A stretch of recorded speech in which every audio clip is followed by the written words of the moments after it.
അതിരുകളില്ലാത്ത സ്വപ്നങ്ങളും ആരോരും അറിയാത്ത വേദനകളും ആരോടും പറയാത്ത കൊച്ചു കൊച്ചു സന്തോഷങ്ങളും ഓർമ്മയിൽ സൂക്ഷിക്കാൻ പറ്റുന്ന ഏറ്റവും വലിയ ഡയറി ഏതാണെന്ന് നിങ്ങൾക്കറിയാമോ?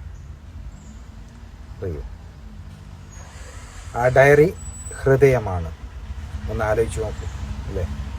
നമ്മുടെ എല്ലാം ഹൃദയമാണ്. ആ ഡയറിയുടെ പേജുകൾ എന്നും നല്ല വാക്കുകളാൽ സമൃദ്ധമാക്കുക. നല്ല നല്ല കാര്യങ്ങൾ, നല്ല വാക്കുകൾ, പോസിറ്റീവായ കാര്യങ്ങൾ എന്നിവയൊക്കെ നമ്മൾ ഹൃദയത്തിൽ ഇങ്ങനെ സൂക്ഷിച്ച് വെക്കുക. നെഗറ്റീവായ കാര്യങ്ങളൊക്കെ വരുന്നതൊക്കെ അങ്ങ് തള്ളിക്കളയുക.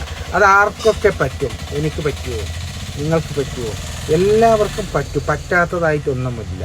അപ്പം നമ്മൾ അങ്ങനെയുള്ള കാര്യങ്ങൾ വരാൻ വേണ്ടി, പോസിറ്റീവായിട്ടുള്ള കാര്യങ്ങൾ വരാൻ വേണ്ടി നമ്മൾ പ്രയത്നിക്കുക. നല്ല ചിന്തകൾ വരിക. ഓക്കെ, നല്ലൊരു ദിവസം നിങ്ങൾക്ക് എല്ലാവർക്കും നേരുന്നു. ഓക്കെ.